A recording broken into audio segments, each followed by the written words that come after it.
Boy, oh boy, this is a group.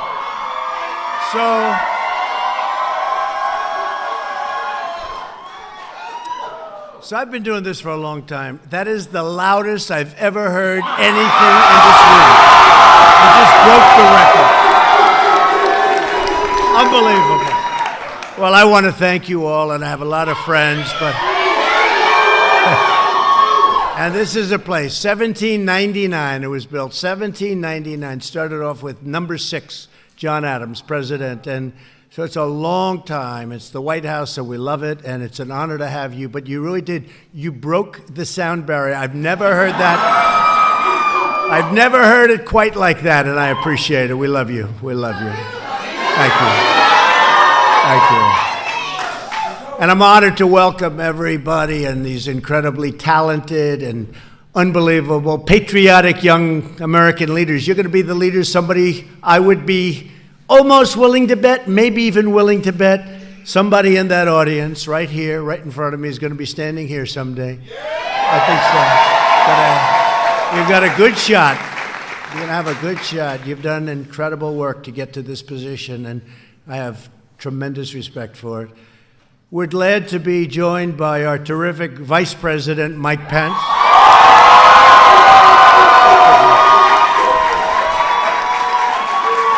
And many of our cabinet members are here. They wanted to be here. I told a couple of them, don't have to, don't worry about it. What the heck, these are my friends.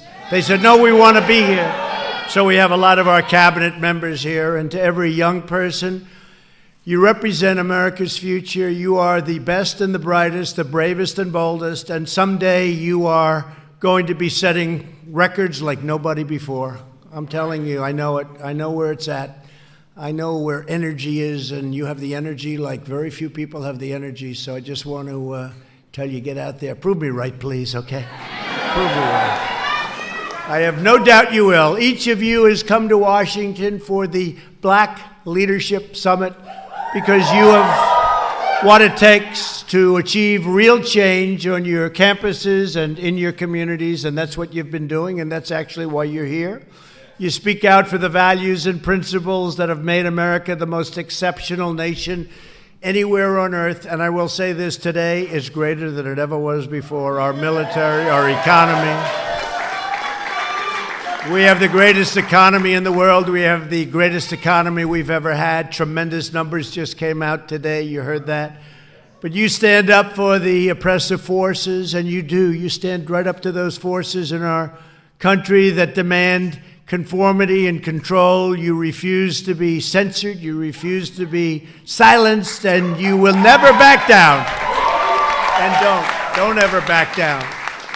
You're the champions for free thought and free speech, and I especially want to thank a friend of mine who is, I mean, first of all, you think he's like 50, but he's about 25 or something like that. He's a young guy. I can't even imagine being so successful at such a young age, what he's done in so many ways, and really, more importantly, letting young people know that they have a voice. Charlie Kirk from Turning Point USA.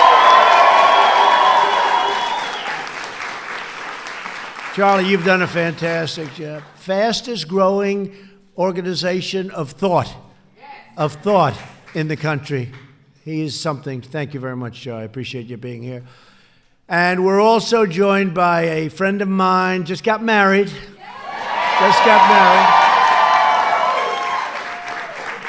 And Candace Owens, I watched her and I saw her coming. I said, you know, I'm pretty good at star power. I say, that's a star. Every once in a while, I'll see somebody. You know, it happens about once every 5 years. That's all it is. But I'll be watching. I saw Candace probably 3-4 years ago. How long would it be, Charlie? 4? Maybe 4. I saw this woman on television. I said, man, I don't want to mess with her. She's tough. She's tough. Now, I'm not allowed to say it. You know that. I'm not allowed to say it anymore. But she's also beautiful. So I'll say that. Okay? It's true. Under the Me Too generation, we're not allowed to say it. So all of you young, brilliant guys, never, ever call a woman beautiful, please. You're not allowed to do it. And I've kept doing it, and I've never been told by that woman never to do it. Just say, thank you, sir. Candace, would you come up here and say a few words? You mind? Come.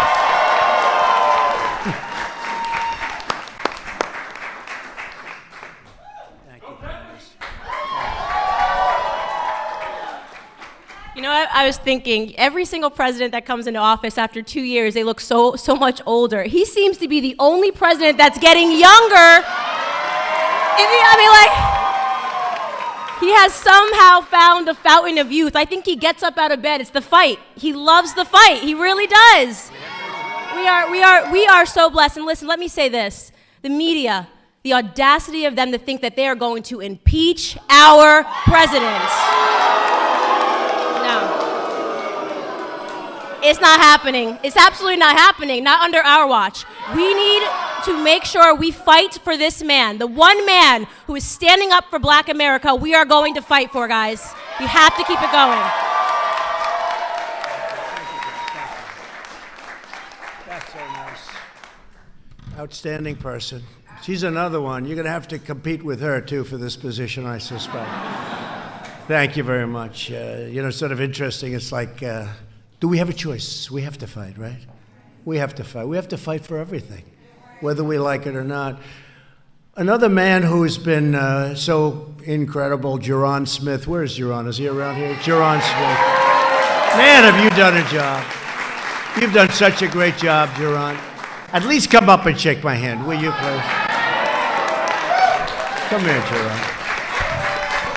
You know, he works with us, and He's actually not, I always say he's so elegant and so quiet and so nice.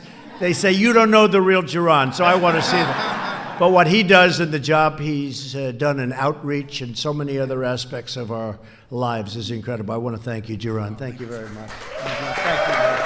I appreciate it. Thank you. And Jaron knows what I'm about to do because a man who I met on Twitter, or as we would say, social media. He is some piece of work, this guy. He was hitting Deborah Messing like she never got hit before. This crazy Deborah Messing started messing with us. And all of a sudden I see this man on Twitter, and I see him all over, and he was hitting her, and I never saw anything like it. I felt so sorry for her. And then I look and I say, who is this guy? His name's Terrence Williams. I look. And I look and I said, well, you know, the way you look, and the first thing I look is, how many followers does he have? And he had like 700,000 followers. I said, whoa. You know, oftentimes I'll be impressed by somebody. I'll look and they have 3 followers. I say, we have to wait for him or her. But this guy has a following like very few people, and I want to just thank you, because I'm a fan of yours also. You're a very successful guy. Say a few words, please. Thank you, President Trump. Thank you. This is a little too tall for me. First of all, I just want to say I love President Donald J. Trump. The media is attacking him, but when they attack him, they are attacking us. Because he is out here fighting for us. And they are harassing you, Mr. President, so they are harassing me. And I want to say one more thing here. A while back, President Trump said, when he was talking to the Black community, if you vote for me, what do you have to lose? Because the do-nothing Democrats have done nothing for the Black community. 2020 is around the corner, and we have a lot to lose now because President Donald J. Trump has done so much for the Black community. Thank you, President Trump. Thank you. Thank you. He is something, and he's a talented guy. And when he started talking, I watched it once, I watched it twice, and then I called the First Lady over. I said, what do you think of this guy? Thank you very much, Terrence. We appreciate it a lot. We come together at a time of extraordinary opportunity for our nation. Thanks to our pro-American agenda, the economy is booming, wages are rising, and poverty is plummeting. We have the best economy we've ever had, and Believe me, we're just getting started. We have such potential. Such potential. Last month, the unemployment rate dropped to the lowest level in over 51 years. 3.5%. People didn't think they were going to see that a couple of years ago. If I would have said that, the fake news would have said, this guy's exaggerating. Wages are up by almost 3% in the last 3 years. When I was campaigning 3 years ago, and people were making less and less and less. They were making less 3 years ago. You go back 20 years from then, they used to make more money with one job than they made with 2 or 3 jobs. And now, for the first time in many, many years, wages are rising again.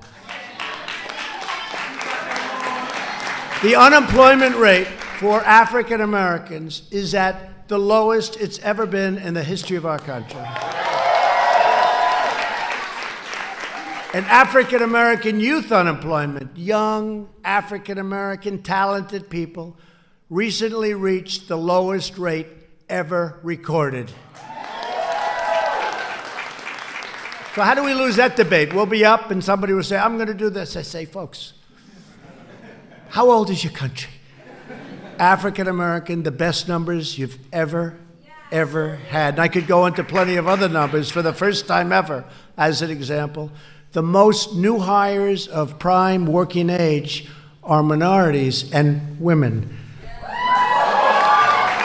The African American poverty rate has reached its lowest level in the history of our country. So that's good.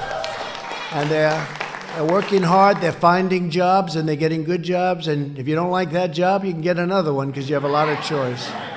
It's like the military. We got them choice in the VA. They could go find another doctor. They could go out. You know, by the way, just because a lot of people are vets, the vets were treated horribly. You don't hear that anymore. You don't hear it. Now, they'll go out and find some vet somewhere in this country that isn't happy. That person will become a star overnight, right? But you don't hear it anymore. But we did a thing called choice. And that's where people were waiting, our great veterans were waiting for 2 days, 5 days, 5 weeks, months to get a doctor. Now they have to wait it all. They go outside, they get a good doctor of their choice, and the doctor gives us a bill, we pay the bill. And you know, the least important thing is it actually costs us less. That's the least important. The most important thing is we take care of our vets. Our vets were dying waiting to see a doctor. They'd go in, think of this. I mean, many of you go see a doctor. It's not that big a deal. They would go see a doctor, and they'd be waiting online for weeks. And they'd be sick, but not bad. By the time they saw the doctor, they'd be terminally ill.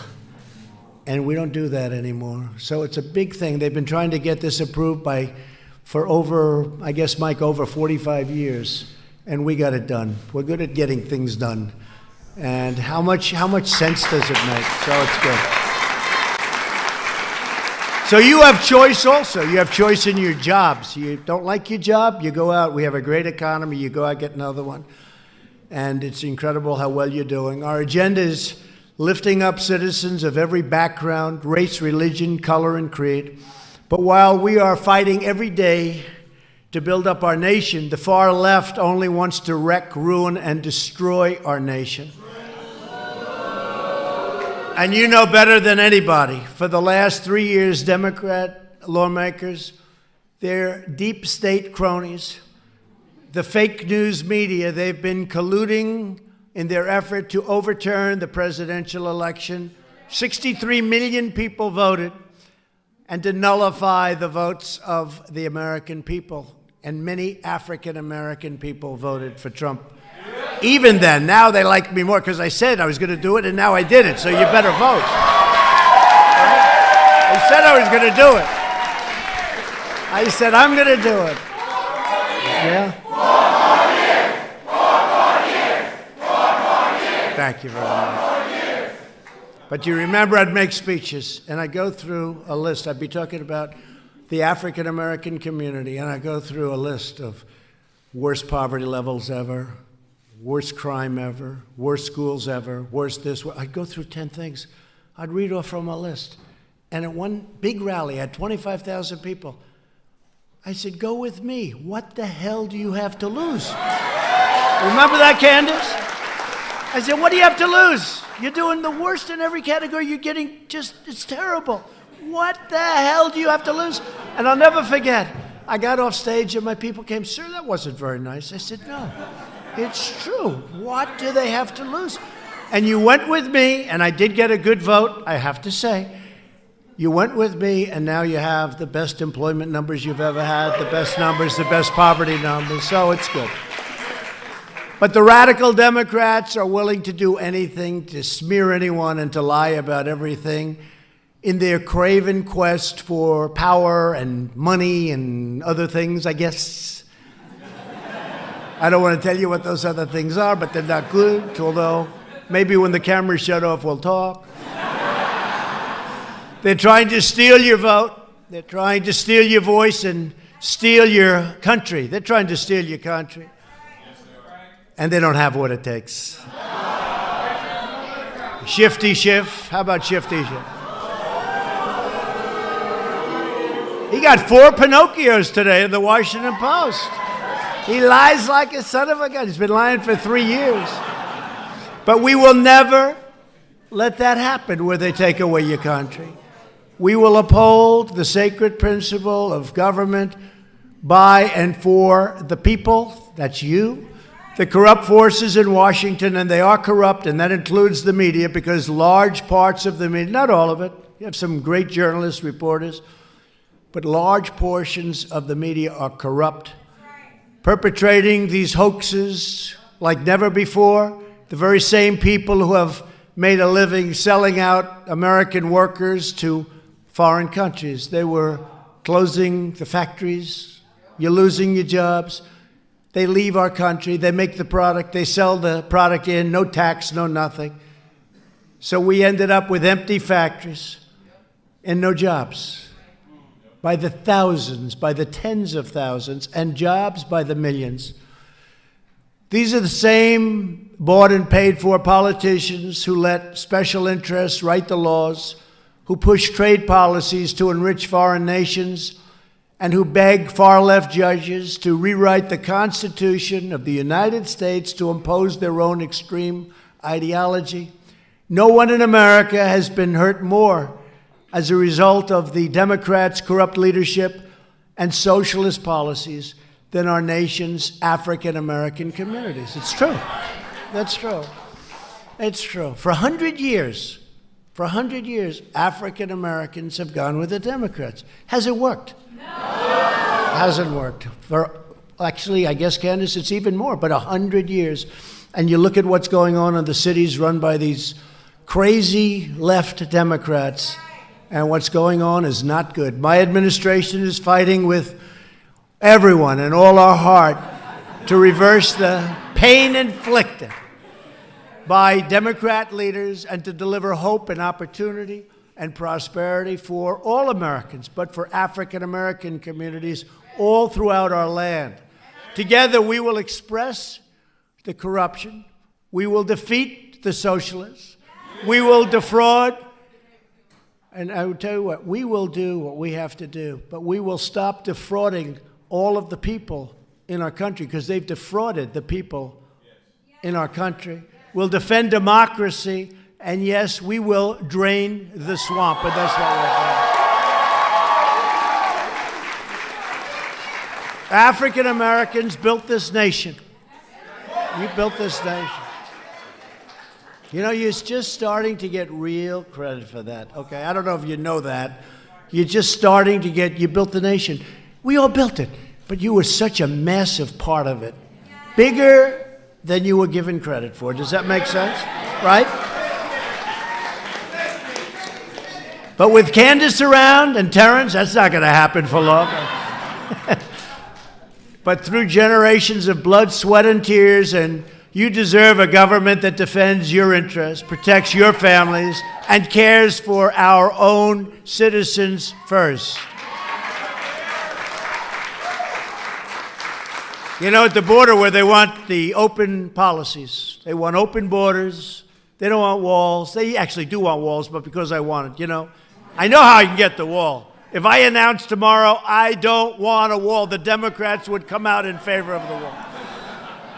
I should have thought of that 2 years ago, but the wall's being built. It would have been a lot easier. We don't want the wall. We want the wall. I said, all right, go ahead and build. Our philosophy is grounded in the sacred bonds of love and loyalty that unite all Americans, and we really have been united. It's been an incredible thing. A lot of great things have been happening. You don't necessarily see it at the top of government, where the hatred is tremendous, the hatred toward us. And a lot of it is because of the success. We're having such success. We're showing them what's going on. When you look at your unemployment numbers, how great they are, best in history.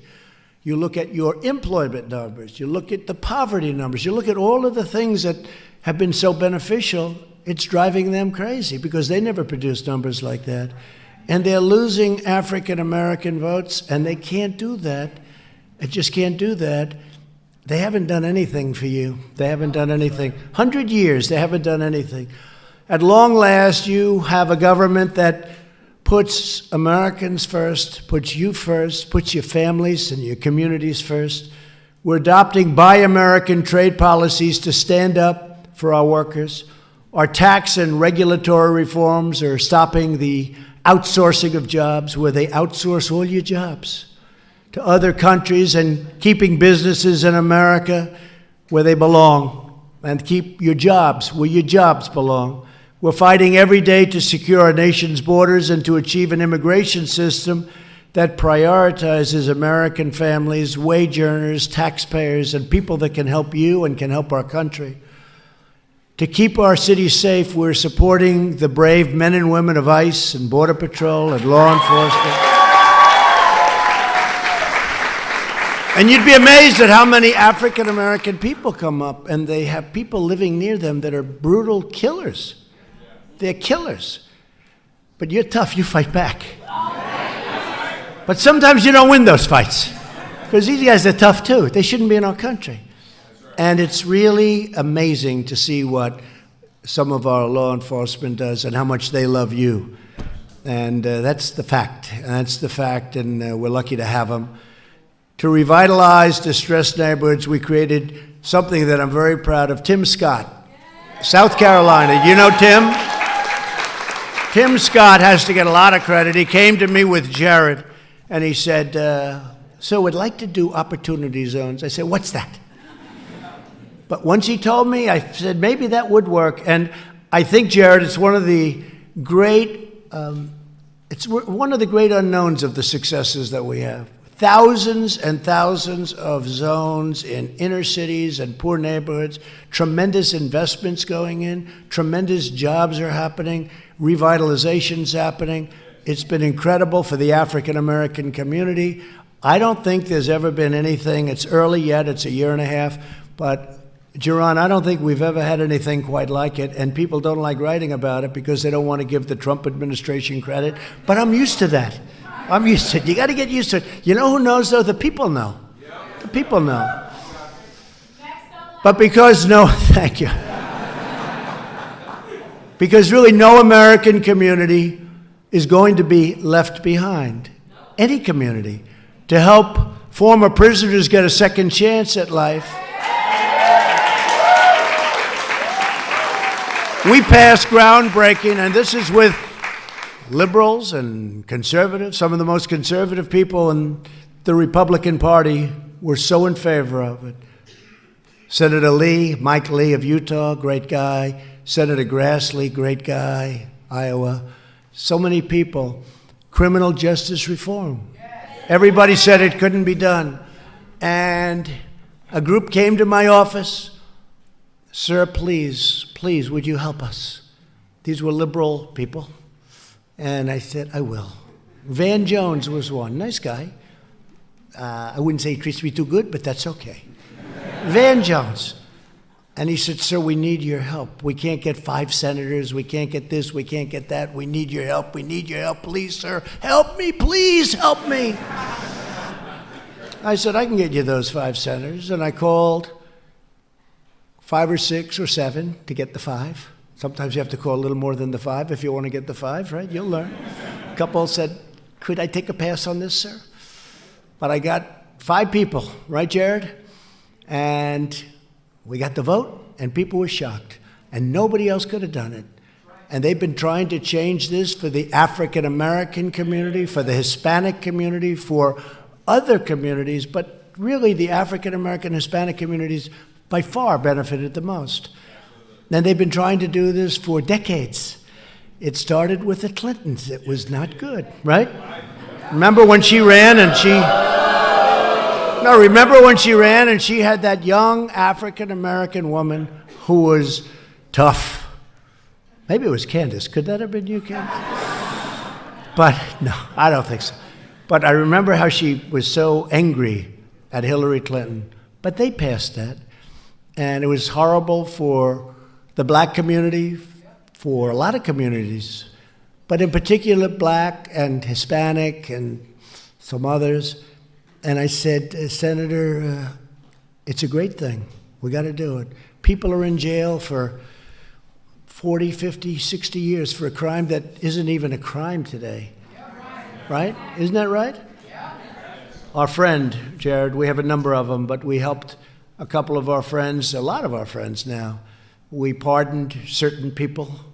Who would you say, Jaron? Who would you say in particular? Go ahead. Give me a couple of names, because we had, you know who I'm talking about, Alice, right? We had a woman, Alice Johnson. We had a woman, Alice Johnson, who was this lovely woman, and she was in for about 22 years already. I mean, she served 22 years. And I think she had another 25 or 26 to go for making a phone call. And look, she admits she did wrong. But today it would be slightly different, like maybe not enough, to be honest with you. But it would be very different. So she was in, and she was a wonderful woman. And Kanye West came, and Kim came, and they said, President, could you do this? I said, do what? Do what? What are you talking? A woman's been in jail for 22 years. She's got another 28 to serve, I think, something like that. Think of that. And she's got another 28 to serve, and she's a great woman, and she's a wonderful woman. And I get along with Kanye for a long time. You saw the way when he was with the White House, he puts the hat on. I think for one day I went up through the polls like through the roof, I tell you. He is with the African American community. They like Kanye and they like Kim Kardashian.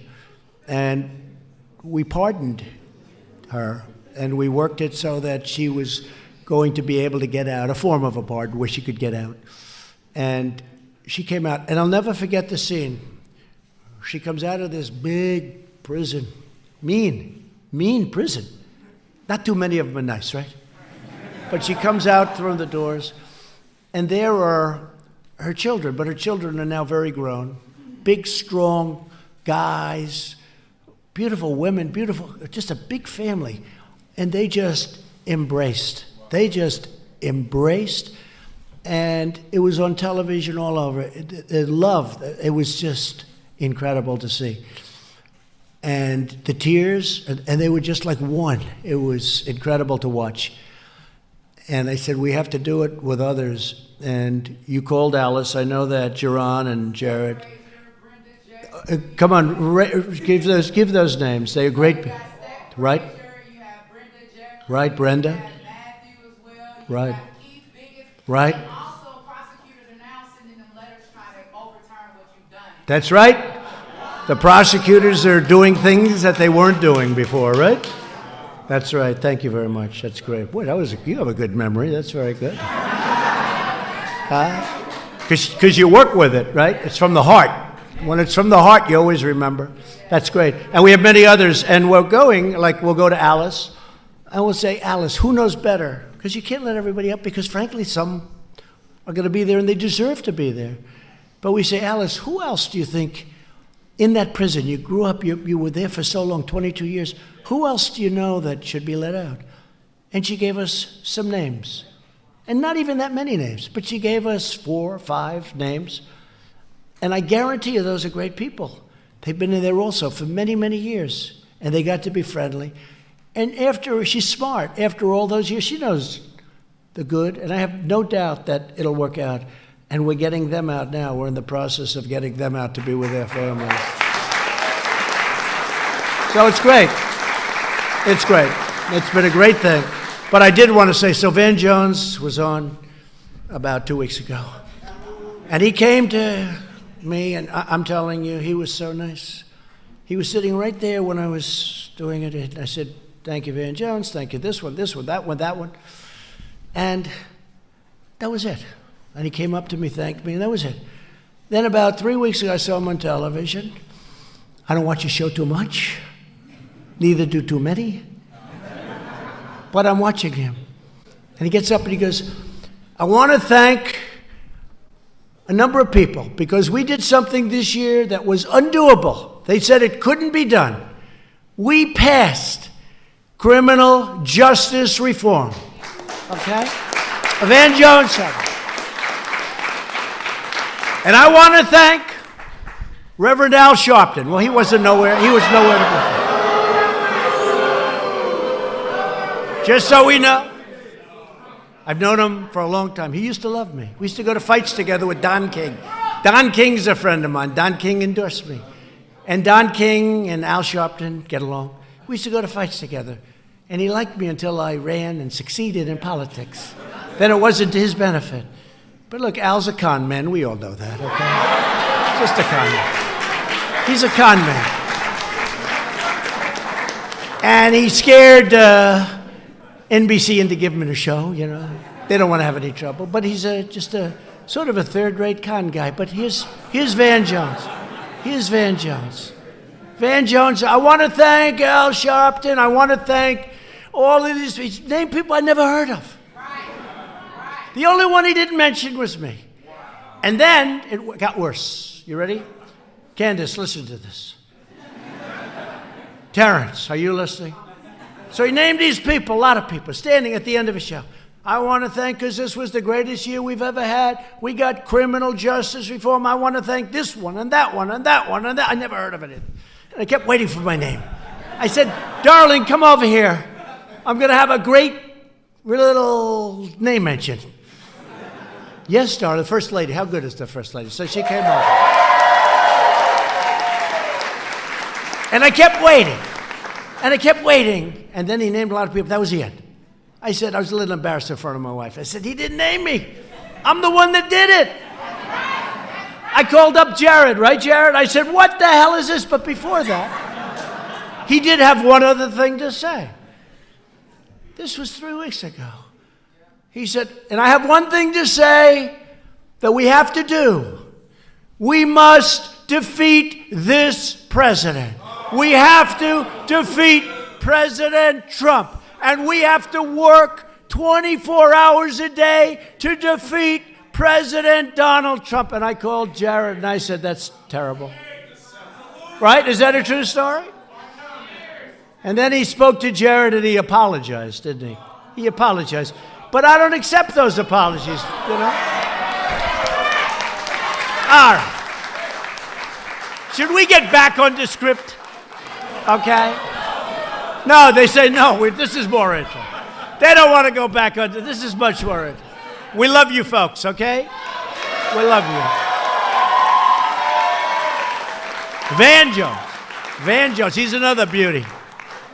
Thank you very much, Van, for the wonderful acknowledgement. I appreciate it.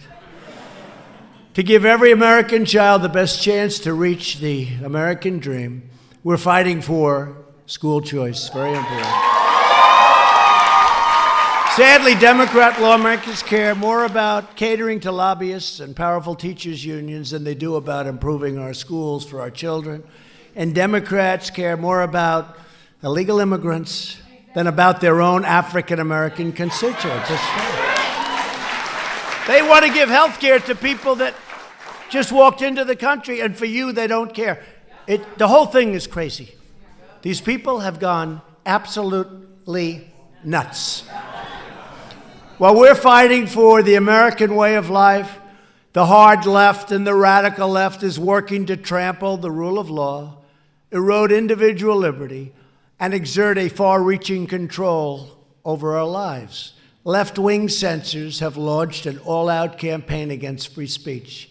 That is why they are trying to silence, deplatform, cancel, punish all of the proud conservative voters, all of the proud African-American voices that know what's happening and know how to become big, successful people, help other people. They want to silence you.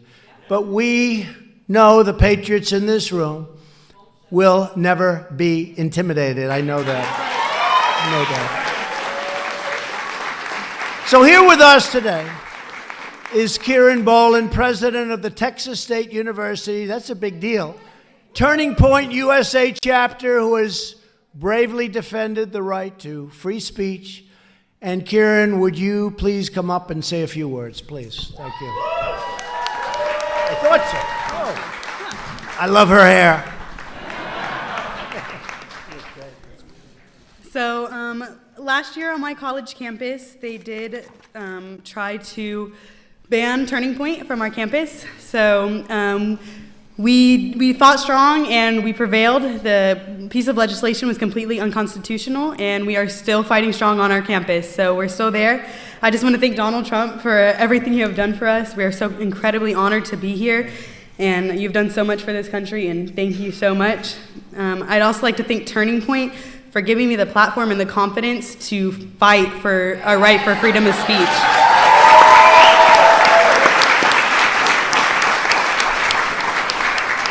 It hasn't been easy, and it will not be easy, but being a part of Turning Point and be able to see all of you accomplish so many of your goals and to help fight for the freedom of speech, it's honestly amazing, and it gives me so much hope. Our generation is playing a vital role in keeping our First Amendment rights, and we're going to continue to keep up that fight. So all of you on your campuses or in high school, I know a lot of y'all are in high school, continue to fight for your right for freedom of speech, because you know where you stand, and everyone else can know where you stand too. So just keep up that fight. Thank you. Thank you, Kieran. Thank you very much, Kieran. I got to get the other cheek. Now I feel better. You've done a fantastic job. I appreciate it, too. In order to protect the rights of our students, I signed an executive order making clear that public colleges and universities shutting down free speech will risk losing all of the billions and billions of dollars that we give them. So we'll shut down their federal taxpayer dollars that go to them. And then they shut down speech. And they just choose whoever it is. They'll let somebody speak. They'll tell other people you can't speak. And then we're supposed to give them individually hundreds of millions of dollars. It doesn't work that way anymore. I've also tasked my administration to explore every possible solution to stop social media giants from restricting your rights to speak your mind. And Candace, you had a problem with it, I know, and other people have had a problem. Some people in this room have had a problem. Terrence, have you had a problem with it? Huh? Terrence has had a problem. It's incredible. It's incredible. Yeah, no, a lot of people have. But not the other side of the world. The other side doesn't have that problem. Very rarely do they have it. We must preserve the fundamental American rights that generations of Americans have sacrificed everything to secure. With us this afternoon is Ben Okereke. That's a great name. I love that name. When Ben was 14 years old, he legally immigrated to the United States after suffering many hardships in Cameroon, which I hear is a beautiful, beautiful place. Cameroon. Oh, wow. One person from Cameroon. To give back to our country, he joined the United States Army and honorably served for 4 years as a very talented field artillery specialist. A lot of talent, they say. Ben, we salute your noble service, and please say a few words. Ben? Ben, please. Thank you, Mr. President. Thank you, Mr. Vice President, and thank you, Charlie Kirk. First of all, Mr. President, we would like to thank you for everything that you've done for the African American community so far. We thank you for criminal justice reform. We thank you for the lowest black unemployment rate in this country, sir. And finally, most importantly, sir, thank you for saving America, and thank you. Thank you. Thank you.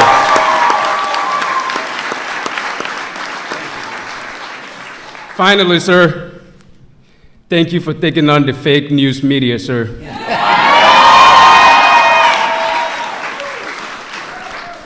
Finally, we want you to build the wall, sir. Frankly, because we don't oppose immigration, but we oppose illegal immigration.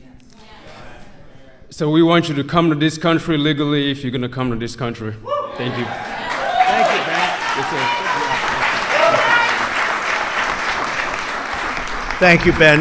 And that's from the heart. That's from the heart. That's what it's all about. The young leaders in this room remind us that true power in our nation is not found in government or hallways or anywhere. It's found not in the media boardrooms. It really is where the strength is. It's in our people. It's in your hearts. It's in your courage, your spirit, your faith, and your pride. Together we will defend the benefits and the beliefs that you want and you have and you're entitled to, the traditions and God-given freedoms that make our country the greatest in the world, and even I think we can say right now the greatest in the history of the world, just like your unemployment numbers, greatest in history, that's the greatest in history also. You are my friends. I'm never going to forget you. You've been incredible. You've been incredible. Whether it's Jaron, the job you do, or Charlie, I appreciate it, or Terrence, or Candace, you're all special people, very, very special people. And you're doing something very important. I don't even know if you know, maybe you don't know. And, you know, sometimes you're so into something and you just don't really feel how important it all is. What you are doing is so important for your community and for this country. We will renew the values that unite our people as one America. As one team, we will build up our nation. We will lift up our forgotten communities, and we will defeat any threat. We will beat any challenge. We will overcome every obstacle, and we will achieve a glorious future of American greatness beyond our wildest dreams. And that's what you're doing. To everyone here today, keep up the great work. And I just want to say, from the bottom of my heart, God bless you, God bless your families, and God bless America. Thank you.